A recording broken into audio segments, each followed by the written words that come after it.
Halo semuanya, saya Calvin Raifok dan hari ini saya akan mempresentasikan tentang semakin meningkatnya angka kemiskinan di Indonesia. Sebetulnya angka kemiskinan di Indonesia sudah menurun dari tahun ke tahun. Kita bisa lihat dari 2012 sampai 2019, angka kemiskinan di Indonesia sudah semakin menurun dan hanya mencapai 9,41% saja pada 2019. Dan ini adalah data yang lebih rincinya, kita bisa lihat dari Maret 2018 sampai Maret 2019, kemiskinan di kota maupun di desa sudah semakin menurun. Nah, kemiskinan. Apa itu kemiskinan?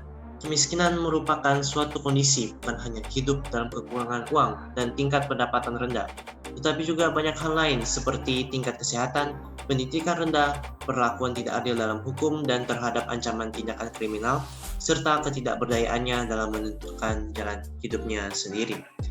Dan kemiskinan di Indonesia meningkat karena adanya pandemi COVID-19. Kita bisa lihat dari data yang diberikan oleh Universitas Indonesia, garis yang berwarna biru ini adalah kemiskinan sebelum pandemi dan yang berwarna abu-abu adalah kemiskinan setelah pandemi terjadi. Dan di semua sektor kita bisa melihat bahwa ada peningkatan kemiskinan. Dan negara kita sudah mengeluarkan biaya sebesar 699,43 triliun rupiah di tahun 2021 ini untuk membantu pembiayaan yang kurang dan juga subsidi bagi masyarakat yang membutuhkan. Dan secara garis besar dibagi dalam 5 sektor, yaitu kesehatan, perlindungan sosial, usaha mikro, kecil, menengah, dan koperasi, program-program prioritas kementerian dan lembaga, serta insentif usaha. Dan dari data CNN Indonesia menunjukkan bahwa adanya peningkatan kemiskinan sebesar 13,2% di perdesaan dan 7,88% di perkotaan. Dan semua ini terjadi karena adanya PHK atau pemutusan hubungan kerja. PHK dilakukan pada pandemi COVID-19 ini karena banyak bisnis maupun perusahaan yang tidak bisa berjalan dengan lancar dan mereka terpaksa untuk memecat karyawan mereka untuk meringankan keuangan mereka. Dan dari data yang ada menunjukkan bahwa PHK pada pandemi ini naik sebesar 20 kali lipat dari sebelum pandemi. Nah, kebijakan apakah yang bisa dilakukan untuk menurunkan tingkat kemiskinan ini? Yang pertama adalah menemukan vaksin COVID-19. Seperti yang kita tahu, sekarang sudah ada vaksin yang diberikan kepada masyarakat oleh pemerintah dan pada umumnya itu adalah vaksin Sinovac yang hanya bisa menjamin 60-65% saja pencegahan tingkat penularan dan tidak bisa menjamin 100%, alias masih bisa saja terjangkit dari COVID-19. Maka dari itu kita butuh segera menemukan vaksin COVID-19 yang ampuh, yang bisa 100% terhindar dari COVID-19, agar pandemi ini bisa berakhir dan bisnis bisa berjalan dengan lancar lagi. Yang kedua adalah menciptakan lapangan pekerjaan. Sudah jelas, karena banyaknya PHK, maka banyak orang yang tidak memiliki pendapatan.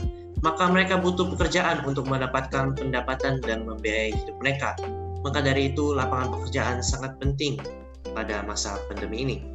Dan yang terakhir adalah membasmi koruptor. Seperti yang kita tahu, negara Indonesia ada banyak koruptornya dan mereka memakan uang negara. Dan dengan pembasmian koruptor ini, maka uang negara akan digunakan dengan semestinya dan sebagaimana seharusnya dan akan memperlancar proyek-proyek negara yang ada. Nah, apa yang bisa saya lakukan pada kondisi seperti ini? Yang pertama adalah menjaga kesehatan.